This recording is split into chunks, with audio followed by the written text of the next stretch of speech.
గ్రామీణ మహాత్మా గాంధీ గ్రామీణ ఉపాధి హామీ పథకాన్ని పేరును మార్చడం సిద్ధి చేయడం చెప్పి భారత కమ్యూనిస్ట్ పార్టీ సిపిఎం ఈరోజు వ్యతిరేకిస్తూ ఉంది.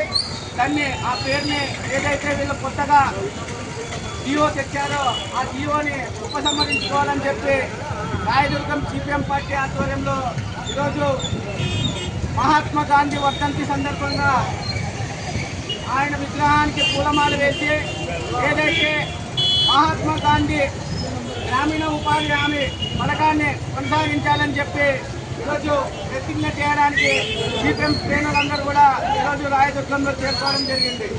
ఏదైతే అలాంటి గొప్ప జాతీయ ఉద్యమ నాయకులు, జాతీయ ఉద్యమ స్ఫూర్తి కాల్చినటువంటి మహాత్మా గాంధీ పేరును తీసేయడం ఈరోజు సిగ్గు చేయడం చెప్పి భారత కమ్యూనిస్ట్ పార్టీ మార్క్సిస్టుగా మేము తెలియజేస్తా ఉన్నాం. తక్షణమే కేంద్ర ప్రభుత్వం పునరాలోచించుకొని మహాత్మా గాంధీ గ్రామీణ ఉపాధి హామీ పథకాన్ని కొనసాగించాలని చెప్పి మేము డిమాండ్ చేస్తున్నాం. మిత్రులారా, ఈ కార్యక్రమాన్ని కొనసాగించాల్సిందిగా మా పార్టీ జిల్లా కమిటీ సభ్యులు బి మల్లికార్జున గారిని కోరుతున్నాం. ఈరోజు కేంద్రంలో ఉన్నటువంటి మోడీ ప్రభుత్వం గతంలో యూపీఏ 1 ప్రభుత్వం ఉన్నప్పుడు కాంగ్రెస్ వామపక్ష పార్టీల కలయికతో ఏర్పడినటువంటి యూపీఏ 1 ప్రభుత్వంలో దేశవ్యాప్తంగా ఉన్నటువంటి గ్రామీణ ప్రాంతాల్లో ఉన్నటువంటి వ్యవసాయ కూలీలకు, చిన్నకారు రైతులకు పనులు లేక ఈరోజు కొత్త రాష్ట్రాలకు వలసలు వెళ్ళి అక్కడ ప్రాణాలు కోల్పోతున్నటువంటి సంగతులు అనేక వామపక్ష పార్టీలు చూశాయి.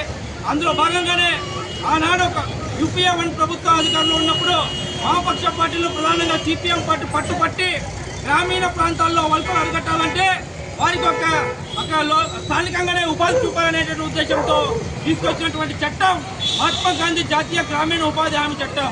ఈ చట్టం దాదాపు 18 సంవత్సరాలు దేశవ్యాప్తంగా గ్రామీణ ప్రాంతాల్లో ఉన్నటువంటి వ్యవసాయ కూలీలకు ఎంతో ఉపాధి చూపించినటువంటి పథకం. ఈరోజు వలసలను నివారించడంలో ఎంతో ఉపయోగపడుతున్నటువంటి చట్టం ఈ ఉపాధి హామీ చట్టం.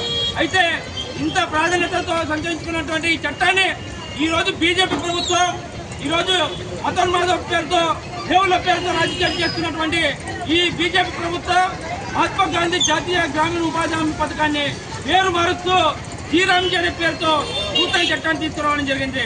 ఈ నూతన చట్టం వల్ల దేశంలో ఉన్నటువంటి గ్రామీణ ప్రాంతాల్లో ప్రధానంగా ఈ చట్టంపై ఆధారపడి జీవిస్తున్నటువంటి సామాన్య ప్రజలు, పేద బడుగు బలహీన వర్గాలకు చెందినటువంటి ప్రజలకు దీనిని లోటు ఏర్పడుతుంది. కాబట్టి ఈ నూతనంగా తెచ్చినటువంటి చట్టాన్ని రద్దు చేసి యథావిధిగా మహాత్మా గాంధీ జాతీయ గ్రామీణ ఉపాధి హామీ పథకాన్ని కొనసాగించాలని సిపిఎం పార్టీ దశల వారీగా ఉద్యమాలకు శ్రీకారం చుట్టింది. అందులో భాగంగానే ఈరోజు రాయదుర్గం పట్టణంలో ఉన్నటువంటి సిపిఎం పార్టీ నాయకుల అందరూ కలయికతో మహాత్మా గాంధీ గారి వర్ధంతి సందర్భంగా కేంద్ర ప్రభుత్వం తీసుకొచ్చినటువంటి శ్రీరామ్జీ పథకాన్ని రద్దు చేసి యథావిధిగా మహాత్మా గాంధీ జాతీయ గ్రామీణ ఉపాధి హామీ పథకాన్ని పునరుద్ధరించాలని, కొనసాగించాలని డిమాండ్ చేస్తూ కేంద్ర ప్రభుత్వాన్ని హెచ్చరిస్తున్నాం.